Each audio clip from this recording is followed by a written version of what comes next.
Marte. O planeta que ganhou o nome do Deus da Guerra, há muito influencia o coração e os sonhos dos habitantes da Terra. No futuro, veículos robóticos serão substituídos por missões tripuladas. Mas os primeiros exploradores humanos apenas abrirão o caminho para uma colônia permanente, uma metrópolis em Marte. Cientistas e engenheiros já estão projetando tudo de que precisaremos para sobreviver nessa futura colônia espacial. É o único modo de andar em outro planeta. Apesar de toda a tecnologia, viver em tempo integral em outro planeta será uma contínua batalha pela sobrevivência. O começo vai ser num ambiente que é letal para nós. Essas são as tecnologias, os perigos e as maravilhas de viver no espaço.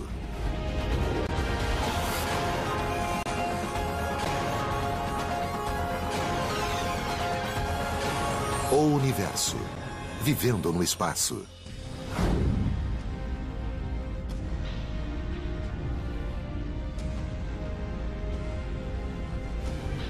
Na aurora do século 23, o homem já estabeleceu uma colônia completa em Marte. Não foi fácil. Em Marte, somos invasores, e o furioso planeta vermelho declarou guerra contra nós, usando sua natureza, sua causticante radiação, o ar rarefeito e as letais tempestades de areia para garantir que a vida aqui seja uma batalha constante. Então, para que se dar ao trabalho de viver no espaço? Por que esses bravos pioneiros não permaneceram juntos onde era seguro, no planeta Terra? Nossa espécie deveria habitar pelo menos 2 planetas. Resumindo, é muito perigoso colocar todos os ovos numa única cesta. Marte é o nosso vizinho mais próximo. E para o bem ou para o mal, ele é o planeta mais semelhante à Terra. E ele é o planeta que apresenta mais possibilidades.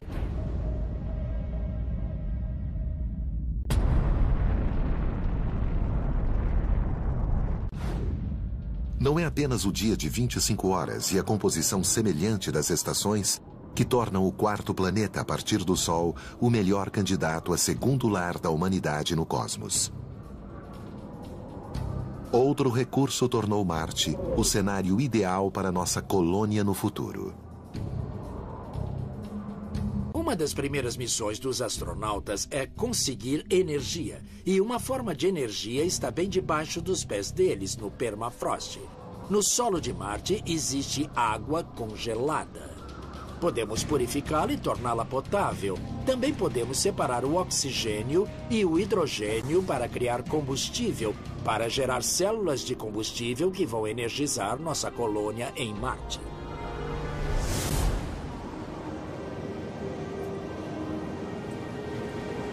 A colônia em si é uma maravilha da engenharia.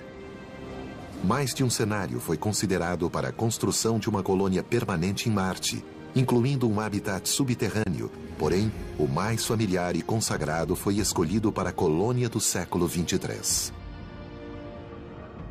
Cúpulas são estruturas ideais para ambientes extremos, para o deserto ou particularmente para Marte, porque a cúpula cria o maior ambiente num espaço fechado com um mínimo de estrutura e massa, o que é muito importante. Além disso, elas são muito fortes.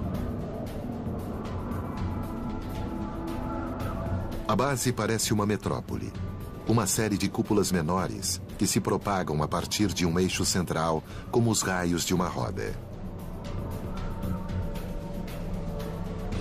Gosto da ideia de uma cúpula grande ser a praça central, o lugar central que todos frequentam, cercada por cúpulas menores. Esse oásis tecnológico no meio do deserto marciano é como uma fortaleza. O material usado precisará ser capaz de suportar o frio e também a radiação. A superfície de Marte é esterilizada, descorada pela luz do Sol, porque Marte não tem uma camada de ozônio protetora. Certos tipos de fibra de vidro e acrílico de vidro teriam de ser reforçados. Barras de reforço colocadas dentro do vidro garantiriam uma estrutura forte o bastante para suportar a enorme tensão e as temperaturas vertiginosas do planeta vermelho.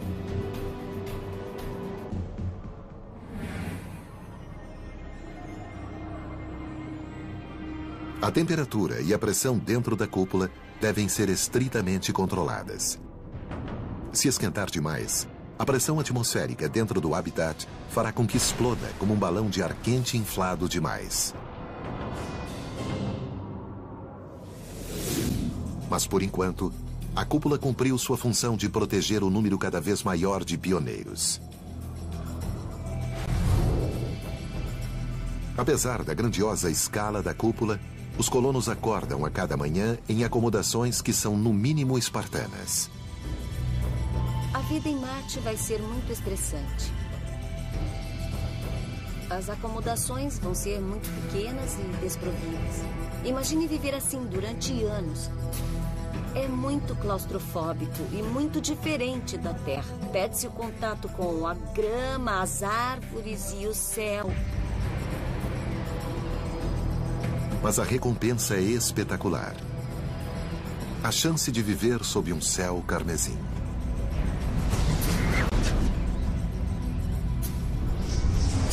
Marte situa-se a cerca de 1 unidade astronômica e meia do Sol. A Terra fica a 1 unidade. Então é meia unidade mais distante. Lá é mais escuro que aqui. E o céu de Marte não é tão azul, é vermelho. Por causa da poeira oxidada que paira e devido ao vento que sopra o tempo todo.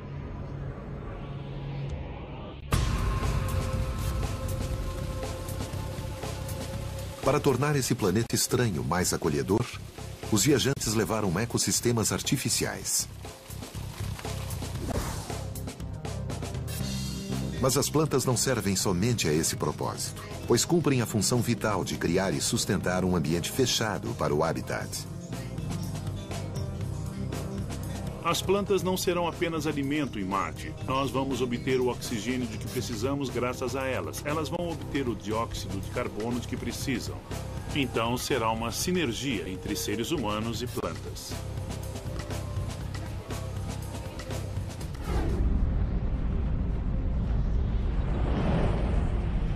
Essa relação simbiótica revela-se em cada aspecto da vida em Marte.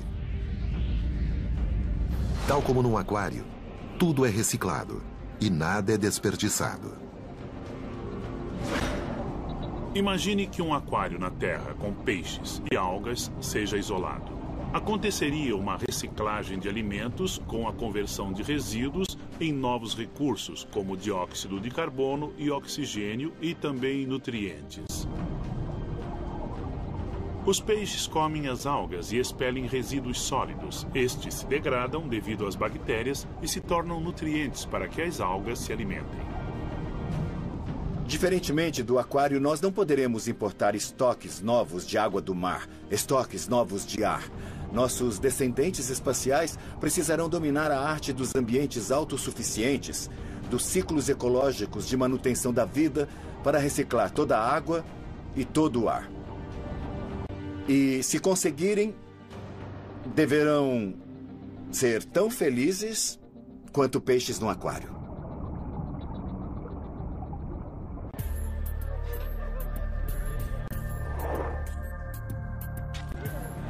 Mas no século XX, não se sabia bem até que ponto seríamos felizes num ambiente tão fechado, isolado do mundo exterior. O conceito foi testado no deserto próximo a Tucson, Arizona, numa instalação chamada Biosfera 2. Seu propósito original, entre outros, era testar uma colônia autossuficiente em outro planeta. A Biosfera 2 é uma grande instalação ambientalmente controlada que pode ser completamente fechada e isolada do ambiente externo.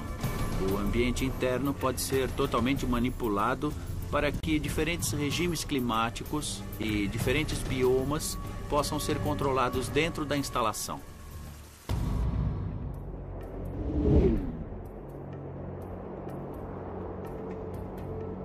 A Biosfera 2 é um conjunto de 5 diferentes ecossistemas, ou biomas, provenientes de diferentes regiões da Terra. Incluem um deserto, pântanos, savanas, uma floresta tropical e até um oceano em miniatura.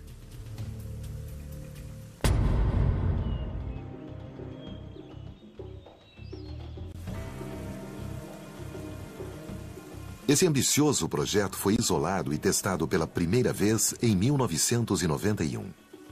Mas logo encontrou problemas sérios.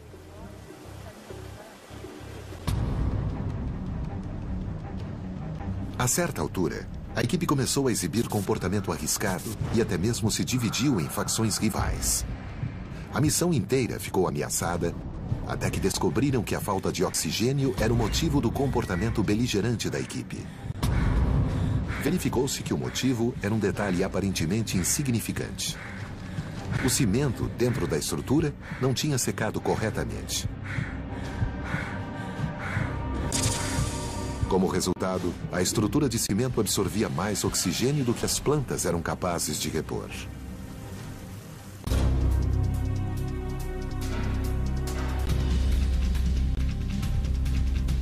Essa redução de ar respirável alcançou níveis equivalentes aos encontrados a uma altitude de 5.500 metros. Efeitos semelhantes são sentidos por alpinistas em alturas letais. No final, precisam injetar ar fresco na biosfera. Esse recurso não existe para a intrépida colônia marciana, onde um pequeno descuido, como não deixar o cimento secar, pode ser fatal. Apesar desses perigos inerentes, o ambiente fechado da cúpula é o lugar mais seguro para se estar em Marte. Mas às vezes, os colonos precisam deixar essa zona de conforto e se aventurar do lado de fora.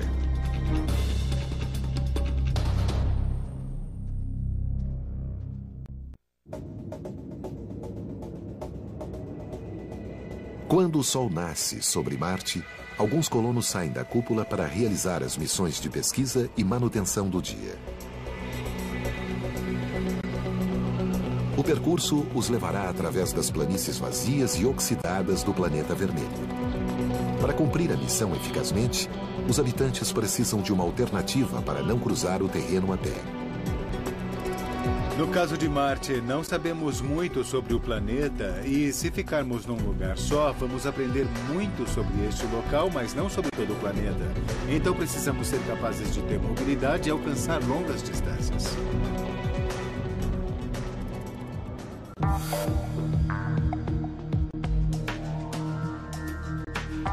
O veículo usado na Lua para esse fim na missão Apollo era conversível, basicamente um bug de praia sofisticado. O veículo lunar serviu a seu propósito muito bem. Permitiu que os dois exploradores humanos não se cansassem demais andando por lá e possibilitou que percorressem a superfície lunar e explorassem uma área maior. Ao mesmo tempo, era uma solução para uma missão de alcance e duração mais curtos.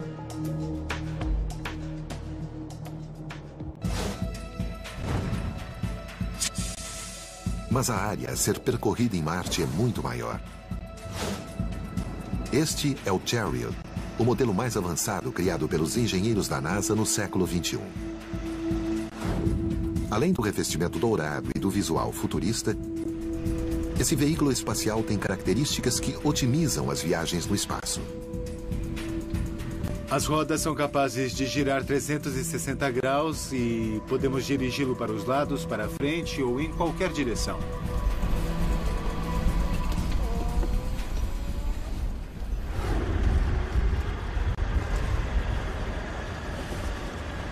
Graças a essa versatilidade, ele pode vencer qualquer topografia interplanetária. E isso não é tudo. As roupas espaciais não dobram muito bem.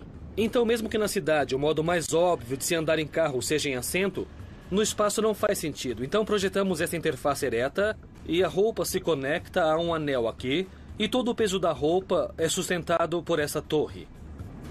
É o único modo de andar em outro planeta.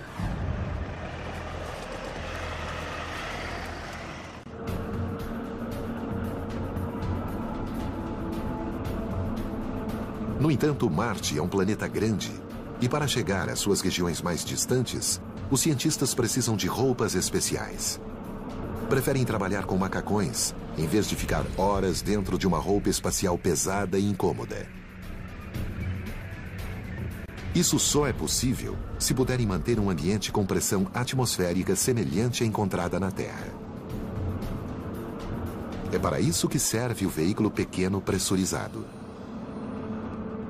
Eu diria que é uma combinação de roupa espacial e carro esporte. É um veículo espacial esporte muito fácil de manobrar.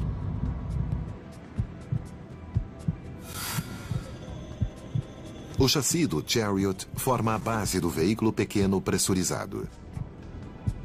A cabine do veículo pequeno pressurizado começa mais ou menos aqui e vai até atrás. Mais ou menos até aqui. E a traseira do veículo fica parecida com a de uma caminhonete. E pode transportar cargas adicionais. Podemos aprimorar a máquina e transformá-la em vários tipos de equipamentos quando em campo. Na traseira do veículo, podemos conectar vários implementos, como lâminas de escavadeiras, algo prático como um guincho e outras ferramentas.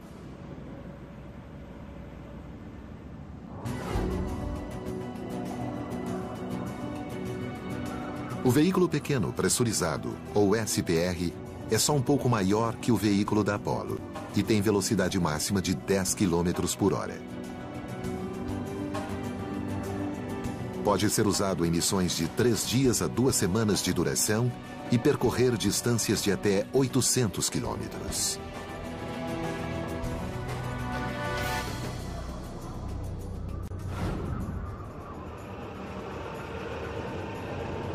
Alguns aperfeiçoamentos também o tornam o veículo preferido dos astronautas.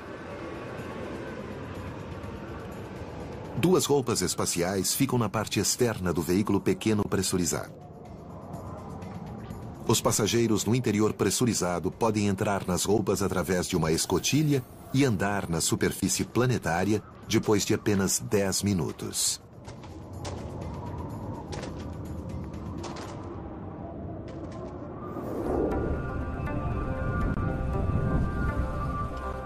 Cientista do Centro de Pesquisa Ames da NASA, o Dr. Pascal Lee estuda outro veículo, precursor de outro que está sendo desenvolvido para Marte.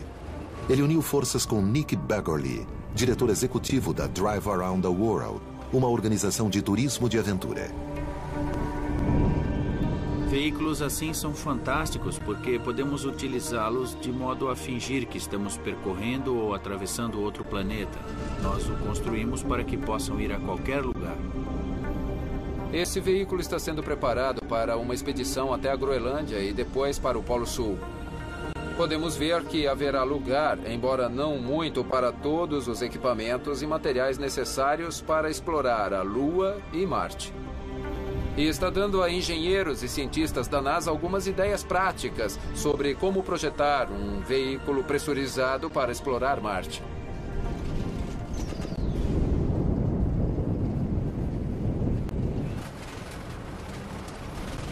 Esse robusto veículo tem um conjunto especial de rodas. As esteiras usam esta série de trilhos, mas esta roda grande é o que na verdade gira a esteira. Ela gira ligada ao eixo do veículo e empurra estas alças de borracha de modo a impulsionar a esteira. Cada uma tem 1 metro de comprimento e 40 centímetros de largura. São mais de 3.000 centímetros quadrados em contato com a superfície. Como cada trilho tem um sistema de suspensão, pode-se articular e acompanhar as curvas do terreno. Todo esse aparato pode girar. Se você estiver passando sobre uma pedra, as esteiras vão se adaptar e passar sobre ela.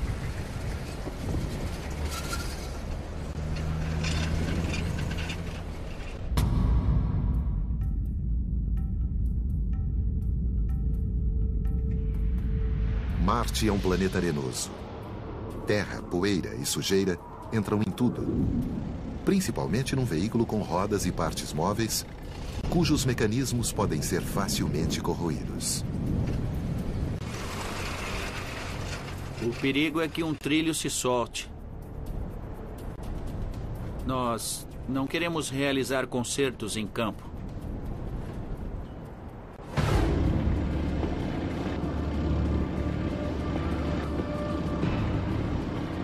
Consertar um veículo na estrada é arriscado nas melhores circunstâncias, mas no espaço a margem de erro é zero. Se houver alguma pane ou defeito, a ajuda estará muito distante do veículo, se conseguir alcançá-lo. Você percebe que, como não consegue respirar do lado de fora e não pode sair do veículo para consertá-lo, pode estar respirando suas últimas porções de ar, porque o sistema de suporte à vida só permite sobreviver algumas horas no local. E você vai acabar morrendo.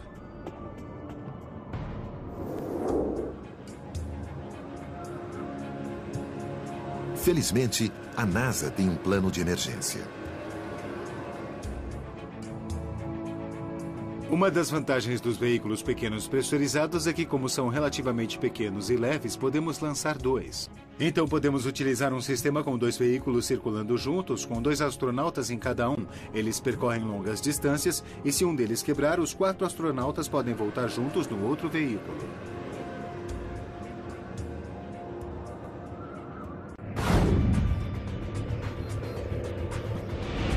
Quanto ao preço desses veículos espaciais, quando me perguntam quanto custam, digo que custam mais que uma Ferrari. Além de percorrer a paisagem de Marte em alto estilo, os colonos também usarão uma inovadora roupa espacial extremamente parecida com a de um super-herói.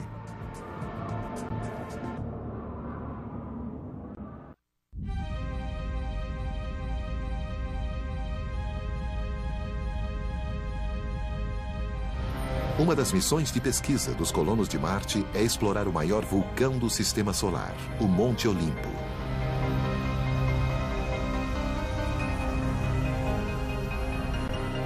Mas mesmo durante tarefas de rotina, Marte pode emboscar e matar os invasores. Por isso, eles precisam constantemente de camadas de proteção. Quando não estão na segurança da cúpula, os colonos devem estar num veículo pressurizado ou aprisionados nas roupas espaciais.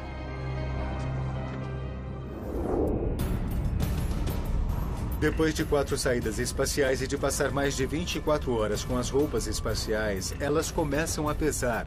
São duras como uma tábua e têm a pressão de uma bola de futebol americano, 3 quilos por metro quadrado. Então, sempre que dobram as mãos dentro das luvas, eles precisam agir contra essa pressão. E isso é muito fatigante e pode causar lesões nas unhas e outros traumas.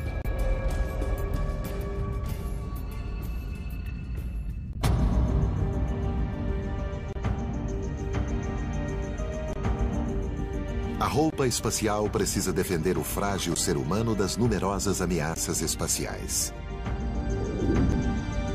Precisamos pressurizá-las, dar-lhes oxigênio, controlar a temperatura e a umidade. A roupa espacial envolve tudo isso. Além de conciliar as necessidades dos seres humanos, a roupa espacial precisa protegê-los constantemente de um universo impiedoso.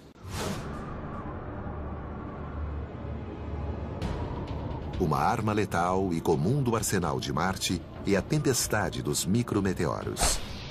Os minúsculos meteoros são capazes de furar a roupa espacial e levar a uma morte terrível. O isolamento com camadas de neopreno e kevlar é crucial para manter o astronauta salvo das armadilhas desse planeta traiçoeiro.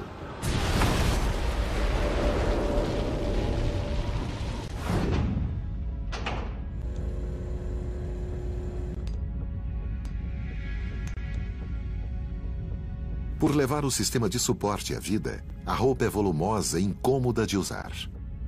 Um astronauta da Estação Espacial Internacional pode levar 3 horas para vestir um MMU, ou unidade tripulada manobrável. Isso inclui 30 minutos em que o astronauta carrega o oxigênio puro que irá respirar.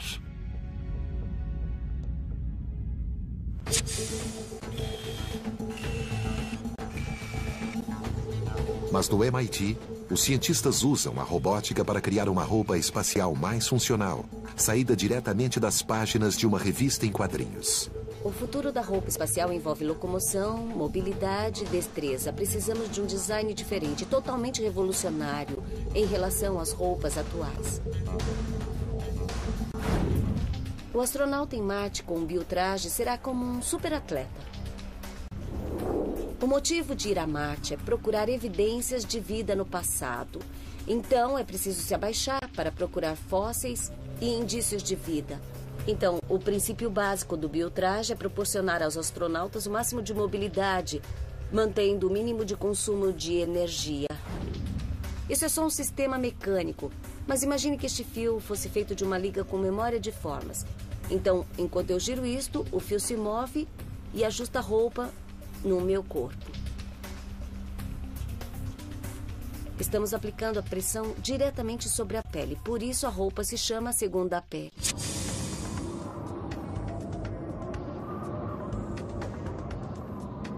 O sistema de suporte à vida do biotraje é modular, o que o torna muito mais confortável do que a rígida roupa atual. A dura carapaça do torso se conecta à mochila, que contém o sistema de suporte à vida. O visor do capacete será dourado, como os das roupas atuais, como defesa contra a ofuscante luz do sol. O capacete também conterá um painel de exibição superior para transmitir informações vitais ao explorador. Ao olhar através do capacete, o astronauta verá as telas mostrando dados fisiológicos, batimento cardíaco, pressão e também informações de navegação, como um mapa topográfico em 3D.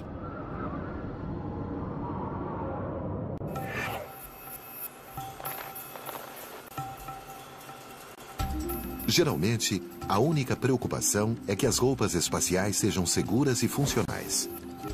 Mas os inventores do biotraje também querem que a roupa tenha qualidades estéticas. Esperamos que o biotraje fique realmente bonito. Não queríamos que ele parecesse a roupa do Homem-Aranha. O biotraje é apenas uma das tecnologias futuristas que podem um dia integrar a colônia em Marte. Mas não importa a roupa espacial que usarem, andar em Marte nunca será como um passeio no parque. Os colonos marcianos podem se vestir como super-heróis, mas não são tão poderosos. Às vezes, precisam de um parceiro robótico, o Robonauta. O Robonauta é um assistente robótico do astronauta. Nesse caso particular, ele tem um veículo para todos os tipos de terreno. É nossa interpretação do antigo mito grego de um cavalo com um torso humano em cima. O Robonauta combina engenhosidade humana com força mecânica, através do sistema de operação com telepresença. Podemos comparar com uma marionete muito avançada, em que um equipamento de realidade virtual controla o robô diretamente.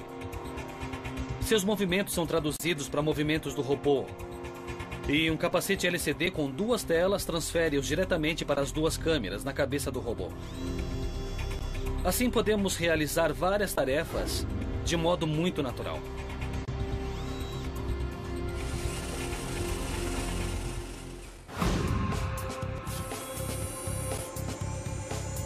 As câmeras são protegidas por um capacete inspirado nos centuriões romanos.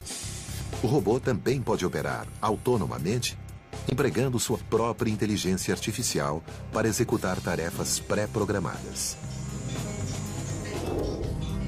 Como abrirá caminho onde os seres humanos temem pisar, seu tamanho e forma são cruciais. O Robonauta foi criado para ajudar a realizar tarefas humanas. Portanto, a forma humana é um modo natural de atingir essa meta. Para trabalhar com as mesmas ferramentas, no mesmo ambiente, ter aproximadamente a mesma forma ajuda muito. Um exemplo é usar o Robonauta para assumir as tarefas mais rotineiras da colônia. As melhores tarefas para dar aos robôs são aquelas que podem ser perigosas demais para os seres humanos ou que eles realizam melhor que os humanos.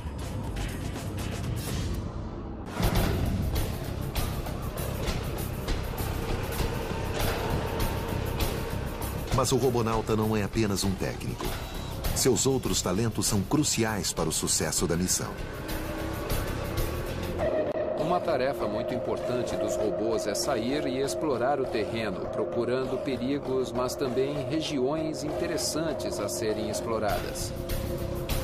Os robôs são instrumentos de reconhecimento muito práticos. Como veículo espacial, o robonauta usa uma bateria de lítio alimentada por luz solar. Mas se carregar a máquina é uma tarefa simples, sustentar os colonos humanos é muito mais complicado. A ameaça da fome sempre pairará sobre os pioneiros. E se um precário equilíbrio não for mantido, o fim pode não tardar a chegar.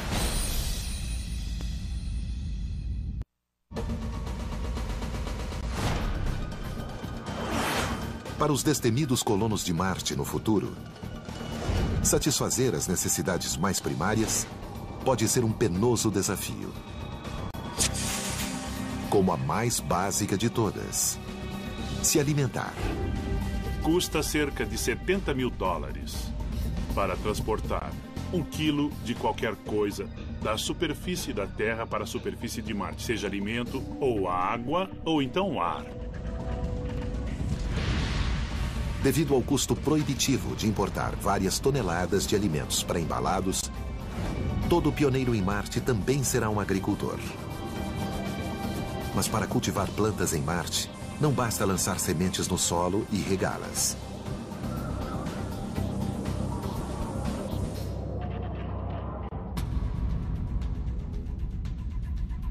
O solo marciano, ou regolito, é muito instável.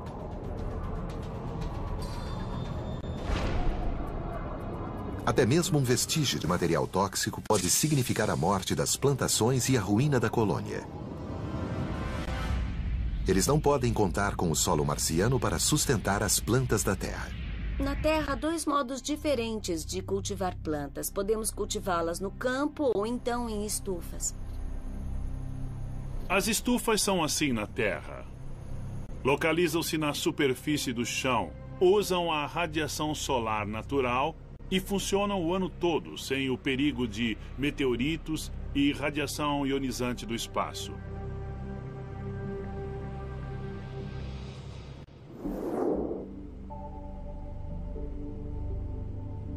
Em Marte, a estufa é uma câmara de crescimento controlado. Um ambiente que fornece os 5 fatores essenciais que as plantas precisam para crescer. Precisam de luz, precisam de temperatura, precisam de água, precisam de nutrientes e precisam de atmosfera, dióxido de carbono e oxigênio. Então, com uma câmara de crescimento num habitat, pode-se cultivar plantas o ano todo.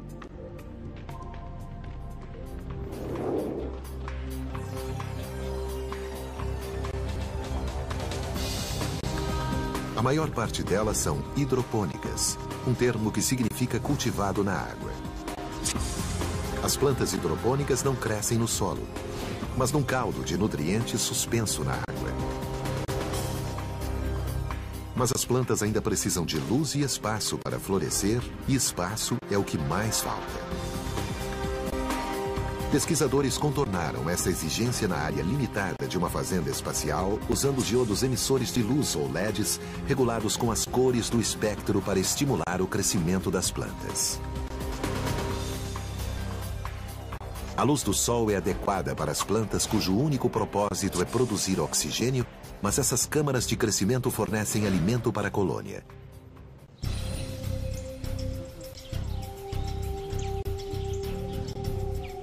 Outra preocupação dos colonos é que, na Terra, os insetos polinizam as plantas.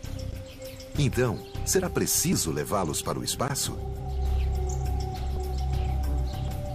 Seria muito difícil para as abelhas se orientarem em condições diferentes das que existem na Terra, porque usam luz ultravioleta do Sol para se orientarem, assim como outras pistas, e essas pistas não existiriam em Marte. ou numa colônia espacial.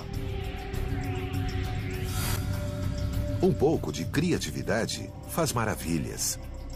Temos essas varetas que vibram e agem como abelhas artificiais, usando o movimento do ar para soprar o pólen de uma flor para outra. Além disso, nós achamos que os astronautas ou os colonos de outro planeta vão gostar bastante de cuidar das plantas.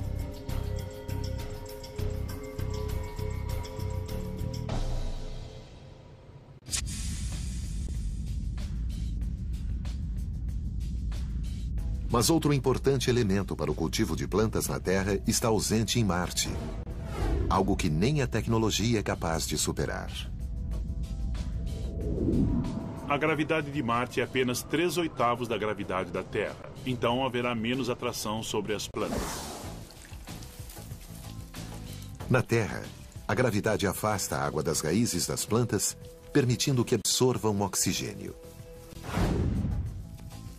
Com gravidade reduzida, a água não flui de modo eficiente e as raízes saturadas não conseguem absorver ar e nutrientes. Haverá a tendência de que cresçam mais fracas.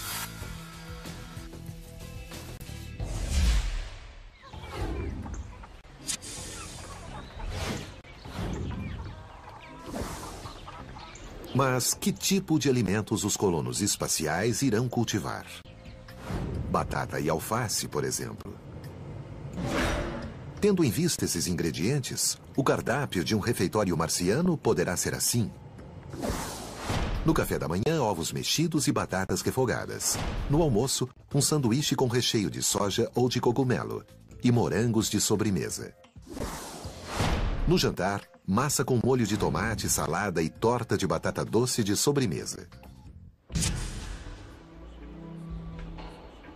É uma dieta estritamente vegetariana e os carnívoros da equipe não terão vez. Embora seja possível produzir carne de vários tipos de animais, eu tenho a impressão de que os astronautas ficariam tão apegados a eles que não iriam querer comê-los. Manter a equipe forte e saudável é essencial quando um dia normal de trabalho exige um esforço sobre-humano.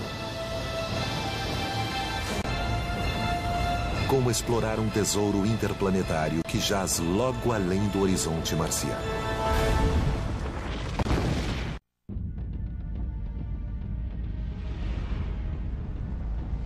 O custo de montar uma expedição de longo prazo a Marte é astronômico.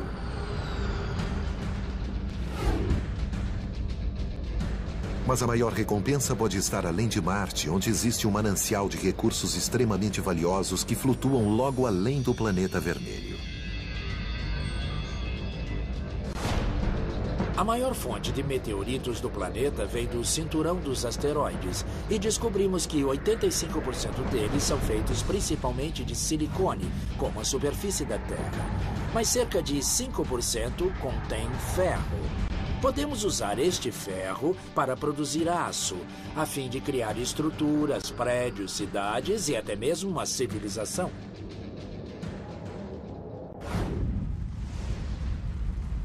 Explorar os asteroides facilitará a construção e a expansão da colônia marciana.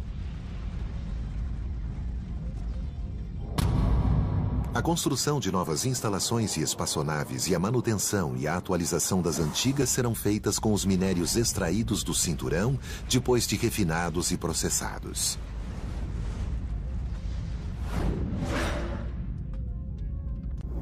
Extrair os minérios do cinturão dos asteroides e trazê-los até a Terra seria um desperdício. É muito melhor extrair os minérios e criar os materiais para Marte.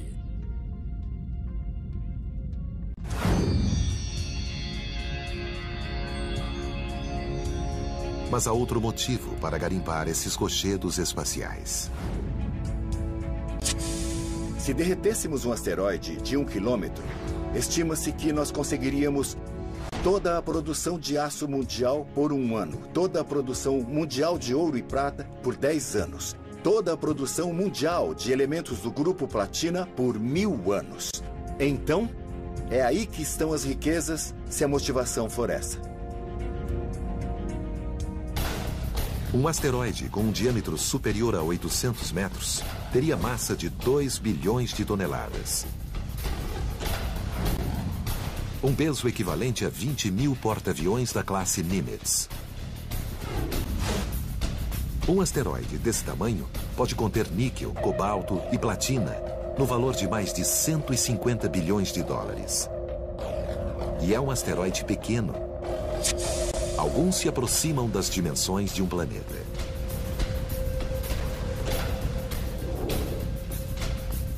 Garimpar um asteroide é algo que nunca fizemos antes. No entanto, pode haver, com certeza, alguns métodos não tão difíceis assim de cavar o solo do asteroide.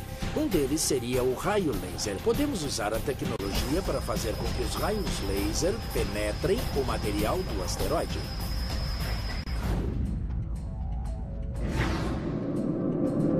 Mas escavar uma rocha monstruosa no vácuo do espaço está longe de ser fácil.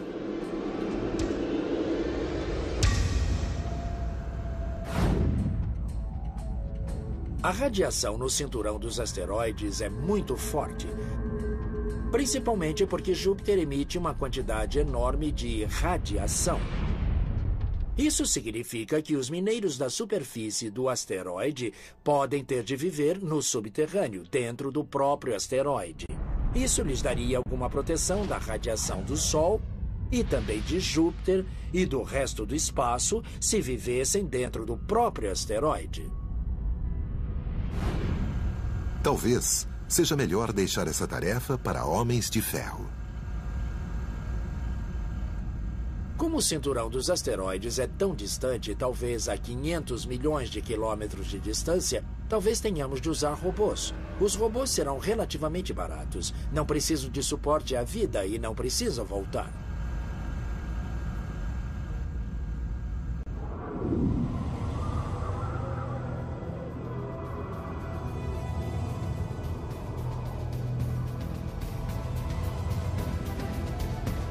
Na primeira colônia interplanetária, robôs humanoides terão que trabalhar ao lado dos astronautas para minimizar os riscos e maximizar a sobrevivência.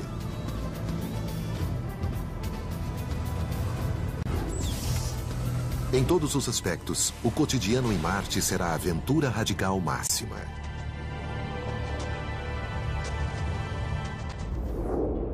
Você acorda de manhã, depois de dormir 1 hora a mais, e salta da cama, porque a gravidade é menor. Depois você põe a roupa para sair, porque você precisa passar 1 hora checando os robôs que tornam a vida possível. Depois, no caminho de casa, você para sobre um monte e então você contempla o vale e também os canyons. E olha para o céu de Marte, com suas estrelas incrivelmente brilhantes.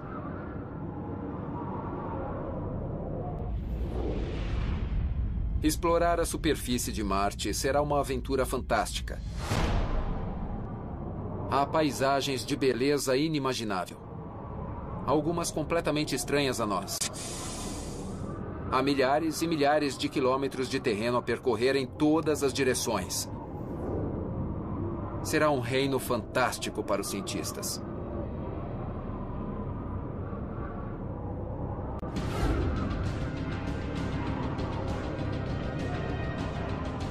Essa imagem de uma colônia em Marte ainda é, por enquanto, ficção.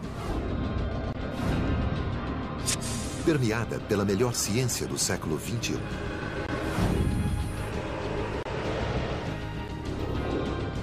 Mas provavelmente um dia, nas cidades futuristas de planetas distantes, nossos vizinhos não serão homenzinhos verdes, mas sim outros seres humanos.